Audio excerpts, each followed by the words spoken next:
Welcome back. Now, a report looking into the dangers of classroom bias has found 65% of students from diverse ethnic communities missed out on university places. The Equality Act Review has published a study into the negative impact the government's decision to predict GCSE and A-levels has had on some of the country's most disadvantaged students. And I'm joined now by the Chief Executive of Equality Act Review and the author of the report, Suriyah Bi. Thanks for being with us. So how many children, pupils did you look at for this survey? So the survey interviewed 2,091 responses altogether, and they were from a cross-section of society, so from all regions, all ethnic backgrounds, all household incomes. We didn't specify a particular cohort at the outset of the research.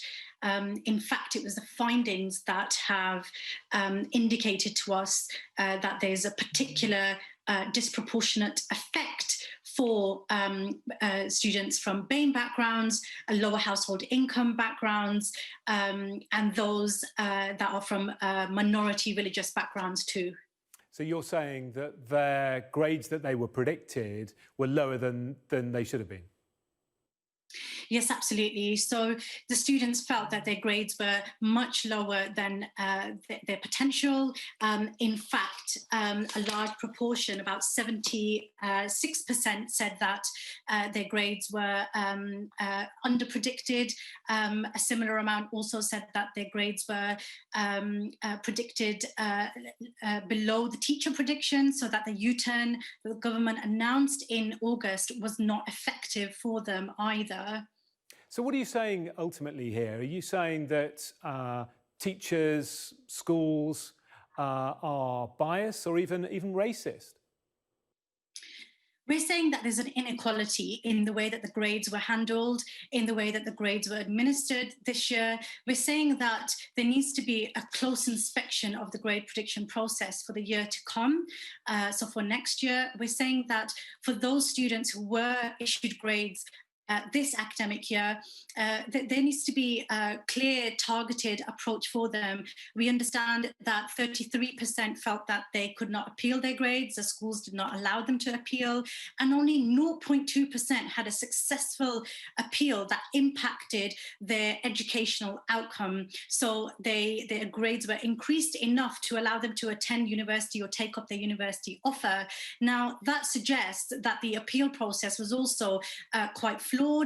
We need a more transparent and effective appeal process that allows students to access it equally. That is not currently in place. So we're saying that the entire process really needs to be looked at properly, so that the similar grades, a similar percentage that we had this year, the 76% who missed out, the 64% that missed out on their university degrees, that does not reoccur next year. It's hard though, isn't it, to quantify. It's hard to judge what a predicted grade should be. And a pupil is always going to say, or often is going to say, that they should have been predicted a grade higher than the one they were actually given, whatever their background. We actually heard from students who provided qualitative insight into their own experiences. So, for example, some students said that they were predicted 6s and 7s in their mock exams in December, but yet still they received 2s and 3s at GCSE levels, and that was an inaccurate depiction of their grade. Other students said that their behaviour negatively impacted their grade prediction, so teachers had a bias because they perceived them to behave badly. Others also said that they feel like their name, the fact that their name was not anonymized in the grade prediction, impacted their ability to get the grade that they rightly deserved. OK, we are out of time. We must leave it there. Suriyah Bi, CEO of the Equality Act Review. Thank you very much indeed. Quick look now at the weather.